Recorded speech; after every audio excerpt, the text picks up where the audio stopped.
Trump says he does not endorse Netanyahu's claim there is no starvation in Gaza.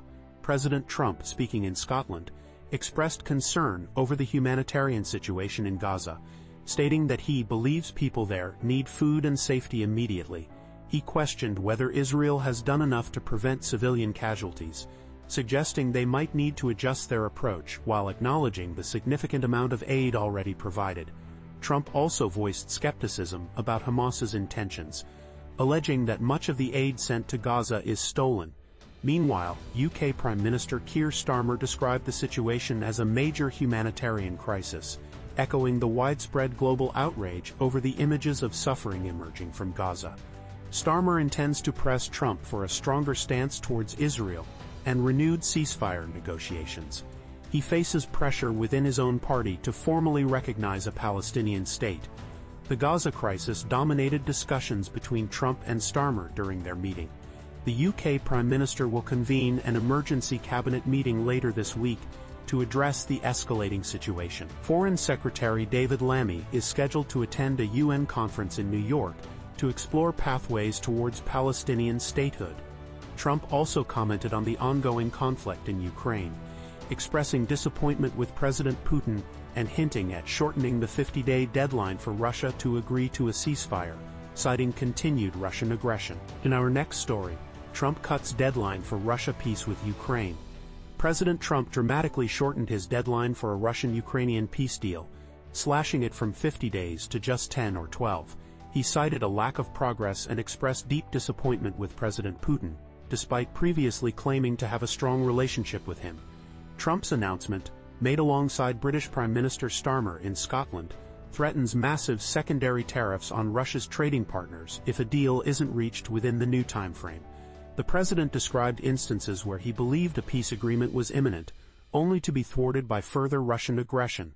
Citing attacks on civilian areas like Kyiv, he emphasized the futility of waiting for a response he believes is already known, making the urgency of his new deadline clear.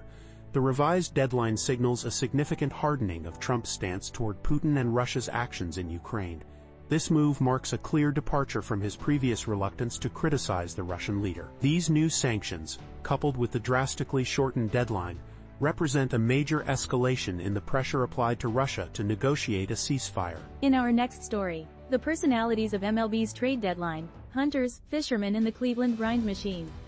Major League Baseball's trade deadline is a whirlwind of activity, driven by the unique personalities of its general managers. Some, like Alex Anthopoulos, are hunters, directly and efficiently pursuing targets. Others, such as AJ Preller, are fishermen, casting a wide net and exploring numerous options simultaneously. The approach each executive takes varies significantly, affecting the negotiation process and the resulting trades. The way executives communicate also plays a crucial role. While some, like Eric Neander of the Tampa Bay Rays, prefer the efficiency of texting, others like Anthopoulos and Preller rely on the back and forth of phone calls. The choice of communication method reflects not just personal preference but also a calculated strategy for achieving the best possible deal. Understanding the nuances of these interpersonal dynamics is key to navigating the complexities of the trade deadline. Teams like the Cleveland Guardians are known for their meticulous and deliberate approach, earning them the nickname, the Cleveland Grind Machine, for their thorough and often lengthy negotiations. This contrasts sharply with the more rapid-fire style of teams like the Seattle Mariners under Jerry Dipoto, who embraces a high volume of trades to find opportunities. This variety in negotiating styles underscores the dynamic and strategic nature of MLB's trade deadline. The contrasting approaches of executives like Andrew Friedman, Dodgers, a meticulous strategist, and AJ Preller, Padres, a high-volume dealmaker, further illustrate the diversity of personalities and strategies at play. Success in this environment requires not only a shrewd understanding of player value but also the ability to connect with and understand the motivations of one's counterparts. The trade deadline is as much a test of interpersonal skills as it is a demonstration of baseball acumen. In our next story, study reveals turning point when your body's aging accelerates. A new study reveals a significant turning point in human aging around age 50, researchers from the Chinese Academy of Sciences analyzed protein changes in various tissues and organs across a wide age range. They found that after age 50, the rate of aging accelerates significantly, with blood vessels showing the most rapid decline. This accelerated aging is linked to changes in 48 disease-related proteins, impacting cardiovascular health, liver function, and other systems. The study involved examining tissue samples from 76 organ donors, covering 7 body systems. The most dramatic changes in protein levels occurred between ages 45 and 55, particularly in the aorta, pancreas, and spleen. Experiments on mice confirmed that a specific aging-related protein, when introduced into young mice, accelerated age-related decline in physical function. This research suggests that human aging isn't a smooth, linear process, but rather a more complex, stepwise progression. The identification of this inflection point around age 50 provides crucial insights into the aging process at an organ level. This understanding could lead to the development of targeted interventions to mitigate age-related diseases and improve the health of older adults.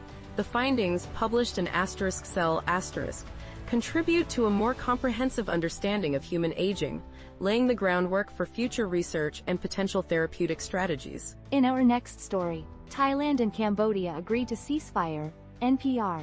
Cambodia and Thailand have agreed to a ceasefire, effective midnight local time, following 5 days of intense border fighting that resulted in at least 35 deaths and thousands displaced.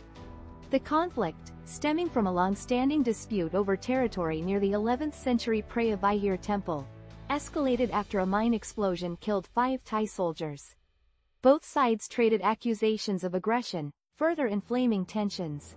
The ceasefire agreement, reached during talks in Malaysia, follows pressure from the US, China, and the Association of Southeast Asian Nations. US President Trump directly threatened both countries with increased tariffs if the fighting didn't cease. Even as negotiations progressed, reports of ongoing clashes continued. The Malaysian-brokered ceasefire marks a crucial first step towards de-escalation.